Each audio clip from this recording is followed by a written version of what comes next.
Assalamualaikum warahmatullahi wabarakatuh. Selamat pagi anak-anak semua. Bagaimana kabarnya hari ini? Ibu berharap mudah-mudahan kalian semua selalu sehat dan dalam lindungan Allah Subhanahu wa taala. Meskipun pembelajaran pada hari ini kita masih tetap sama seperti yang sebelumnya, daring, tapi kita tetap harus semangat ya untuk mempelajari materi seni budaya pada pagi hari ini. Baik, sebelum memulai pembelajaran pada pagi hari ini, marilah kita bersama-sama berdoa menurut agama dan kepercayaan masing-masing. Berdoa dipersilakan.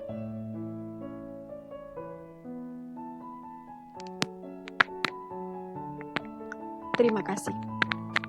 Baik, langsung saja untuk pada pertemuan kedua kali ini, Selasa 3 Agustus 2021, kita akan membahas tentang materi ruang, waktu, dan tenaga pada gerak tari. Pengertian elemen gerak tari. Elemen gerak tari di sini ada tiga unsur, ada tenaga, ada ruang, dan ada waktu. Jadi, yang namanya elemen itu harus ada ketiga-tiganya dalam sebuah tarian. Tidak bisa hanya ada satu atau dua. Jadi kesemuanya harus ada berkesinambungan, tenaga, ruang, dan waktu. Kita akan bahas satu persatu ya. Baik.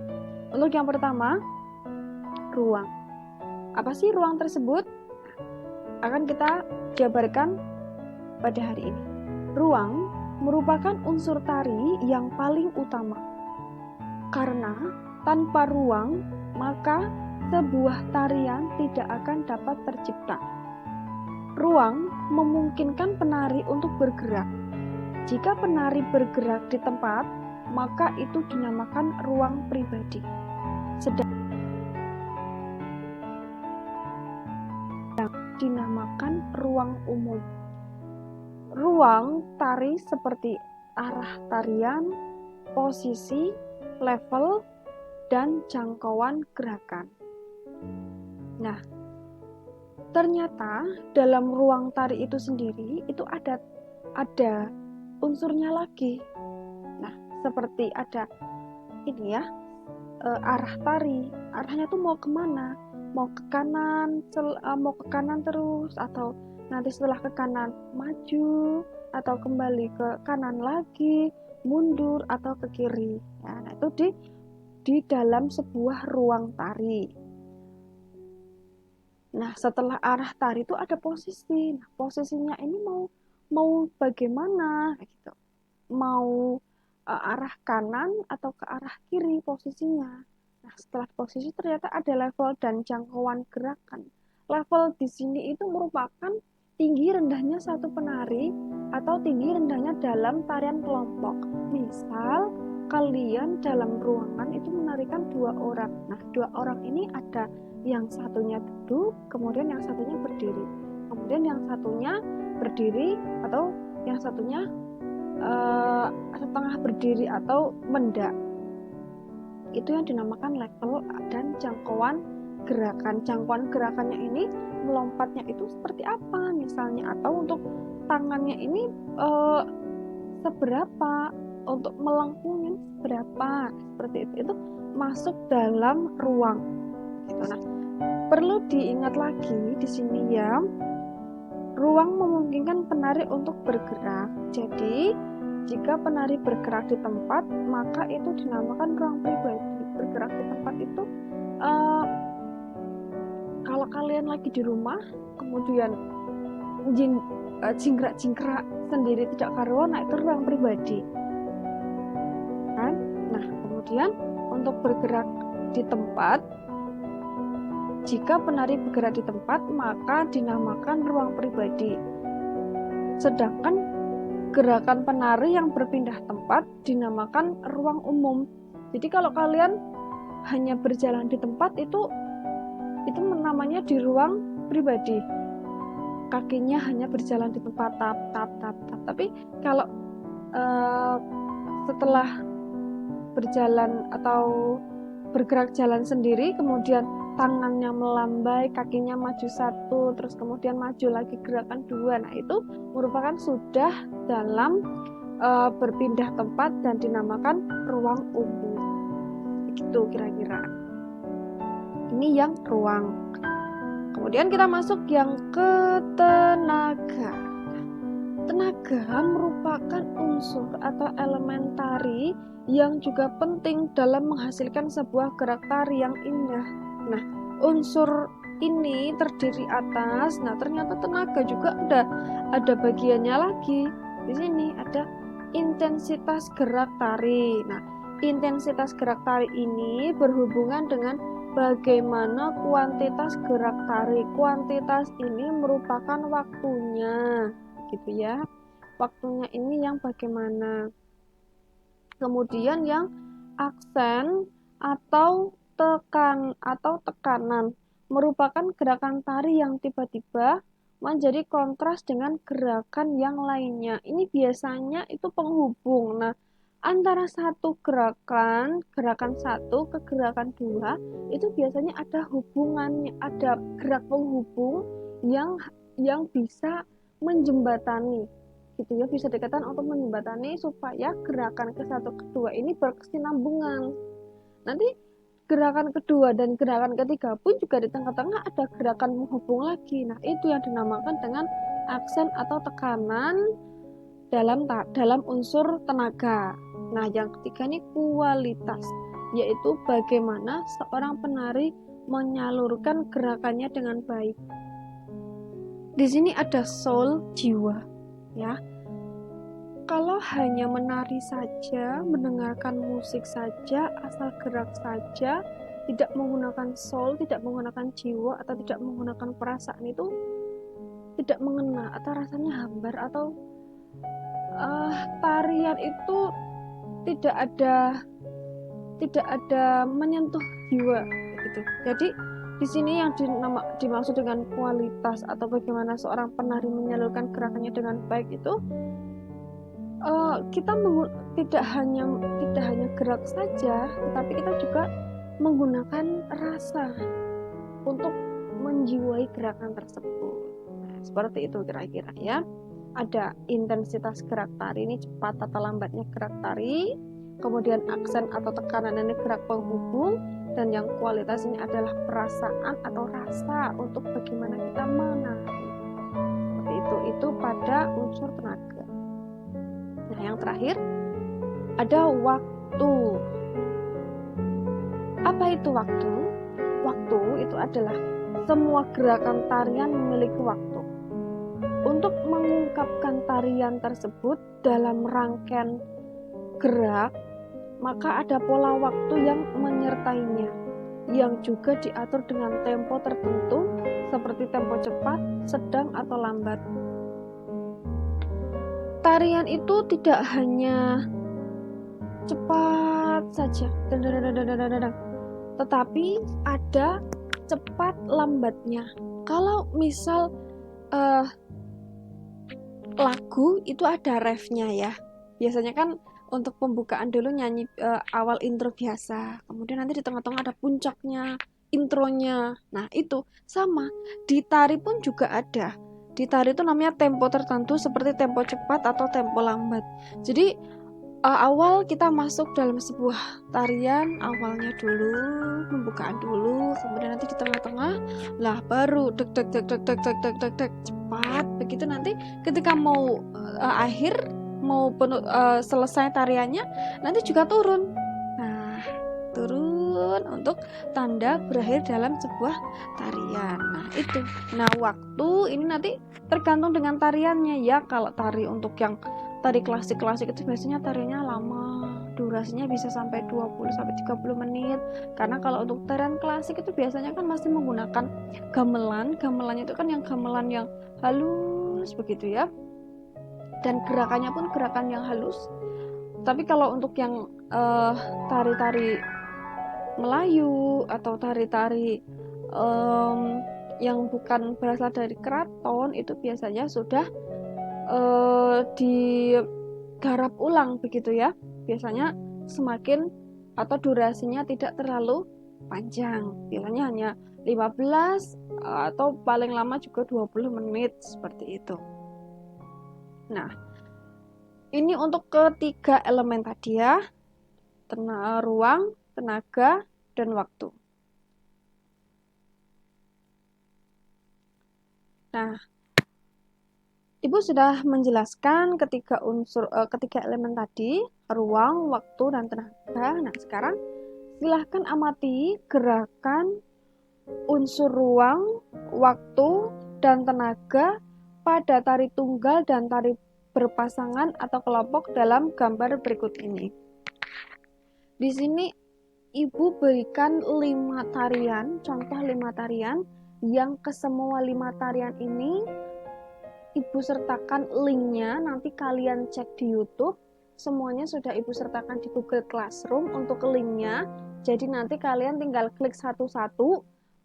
Di situ kalian harus cermati, amati gerakannya, unsur ruangnya, unsur waktunya, dan unsur tenaga dalam tari tunggal dan tari berpasangan. Nanti ada beberapa tarian yang Ibu berikan, tidak hanya tari tunggal, tapi juga ada tari berpasangan dan kelompok. Baik, langsung masuk saja. Yang pertama, tari Gambir Anom. Di sini ada penjelasannya. Tari Gambir Anom ini tari yang berasal dari Jawa Tengah dan sudah ada sejak zaman Kerajaan Mataram Islam. Tarian ini mengisahkan tarian tentang anak Arjuna yang tengah dimabuk cinta. Tari Gambir Anom ini dimainkan oleh seorang pria berbusana khusus dengan gaya yang lemah lembut, dan selama pementasan tarian akan diiringi musik Jawa yang sedikit rancak. Rancak itu bisa dikatakan agak sedikit cepat, begitu. Ini yang tari Gambir Anom. Nah, yang kedua ada tari Jaipong. Sudah tahu ya, ini sudah tidak asing lagi, pasti kalian pasti tahu dari Jawa Barat untuk tari Jaipong ini ya. Di sini ada penjelasannya. Tarian ini berasal dari daerah Parahyangan ya, tepatnya di Bandung. Tari ini dibawakan oleh seorang penari wanita yang menggunakan kain kebaya. Kain kebayanya ini warna merah. Tari kebaya, baju kebaya warna merah. Hal ini dimaksudkan agar penonton dapat menyimak gerakan lengkung yang dihasilkan si penari. Jadi ketika sebuah tarian jaipongan itu biasanya gendangannya yang sangat ditonjolkan dan lekuk tubuh penari ini biasanya sangat diperlihatkan. Jadi mengikuti gendangan irama tak tak tak tak tak tak benda. Nah, di situ baru lekuk tubuhnya itu terlihat sangat jelas karena mereka menggunakan kebaya ini tadi. Ya kan? Nah, tari ini diiringi oleh seperangkat alat musik gamelan Sunda yang berkesan dinamis. Berkesan dinamis itu cepat, bisa dikatakan begitu. Ini yang kedua. Nah, kemudian yang ketiga itu tari Serampang 12. Nah, dari kostum yang digunakan sudah terlihat ya. Seperti ini pasti dari Sumatera, Melayu. Ya, betul. Tari Serampang 12 adalah salah satu tarian tradisional yang berasal dari Serdang Bedagai, Sumatera Utara. Tarian ini termasuk tarian pergaulan yang dimainkan oleh beberapa penari, pria dan wanita. Kebetulan ini hanya satu yang bisa terfoto. Selain kaya akan nilai seni, tarian ini juga kaya akan makna dan nilai-nilai kehidupan di dalamnya. Ini juga sama, sudah Ibu sertakan linknya di Google Classroom, nanti kalian cek satu persatu ya. Yang keempat ini ada tari Pakarena. Tari Pakarena ini merupakan tarian dari Sulawesi Selatan, ya. Dari Sulawesi Selatan yang diiringi oleh 2 kepala drum atau gandrang dan sepasang instrumen alat semacam suling. Jadi hanya ada 2, drum dan suling untuk alat musik yang digunakan.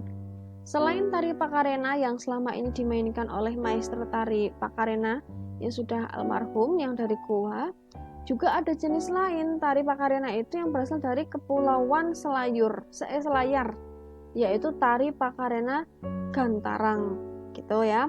Nah, yang Ibu sertakan di link ini tari yang dari Gantara. Gitu. Yang terakhir, yang kelima, ini ada tari gantar. Tari gantar merupakan jenis tarian pergaulan. Sama, ini kebanyakan tarian pergaulan yang Ibu kasihkan ya. Tarian muda-mudi yang berasal dari suku Dayak, Benuak, dan Dayak Tunjung di Kabupaten Kutai Barat. Tarian ini melambangkan kegembiraan dan juga keramah tamahan suku Dayak dalam menyambut tamu yang datang berkunjung, baik sebagai wisatawan, investor, atau para tamu yang dihormati. Tamu-tamu bahkan diajak untuk menari bersama para penari. Jadi, tari gantar ini biasanya bisa dipakai di tari sambutan-sambutan ketika ada acara, seminar mungkin, atau pertemuan. Ada bupati datang, peresmian apa, seperti itu, peresmian gedung, atau peresmian yang penting, itu biasanya tari gantar ini selalu disajikan. Nah, ketika sedang berlangsungnya tari ini di tengah-tengah, itu nanti akan mengajak tamu yang datang, begitu. Tamu yang datang itu diajak menari, jadi lebih bisa dikatakan lebih menyatu, begitu ya. Sehingga tarian ini tidak bisa kalau hanya ditarikan satu orang saja, gitu. Lebih banyak malah lebih bagus, karena sifatnya ini adalah tari pergaulan yang langsung mengajak para tamu yang menyaksikan tarian tersebut. Seperti itu kurang lebihnya ya. Tari gantar, kemudian tadi tari Pakarena, kemudian ada tari Serambang 12, tari Jaipong, dan tari Gambir Anom. Baik, sepertinya sampai di sini dulu untuk penjelasan ruang, waktu, dan tenaga pada gerak tari untuk materi pada pagi hari ini. Untuk tugasnya sudah Ibu sertakan semua di Google Classroom. Silakan nanti kalian cek ya, cermati, amati ketiga unsur atau ketiga elemen yang Ibu jelaskan tadi. Ada ruang, tenaga, dan waktu. Jadi nanti untuk kelima tarian yang Ibu sertakan di link, nanti dicermati satu persatu dan ditulis, kemudian nanti dikirimkan kembali di Google Classroom di komentar. Kemudian jangan lupa yang Ibu tekankan lagi untuk presensi. Di pertemuan pertama sudah Ibu cek dan itu belum semua presensi. Jangan anggap enteng presensi ini. Presensi ini bisa Ibu rekam dan nanti Ibu lampirkan untuk sebagai bahan pertimbangan penilaian kalian. Jadi presensi ini sifatnya wajib untuk semua. Silahkan tulis nama, kelas, dan nomor absen. Ini untuk penilaian keaktifan kalian. Seperti itu. Kurang lebihnya begitu. Jika ada kata-kata yang kurang berkenan, Ibu mohon maaf. Mudah-mudahan apa yang Ibu sampaikan ini bisa diterima dengan baik oleh kalian, bisa dimengerti, dan tugasnya dikerjakan, kemudian presensinya tidak lupa. Gitu. Cukup sekian. Terima kasih untuk perhatiannya. Jangan lupa tetap untuk jaga kesehatan, patuhi protokol kesehatan, dan mudah-mudahan kita semua selalu sehat dalam lindungan Allah Subhanahu wa Ta'ala.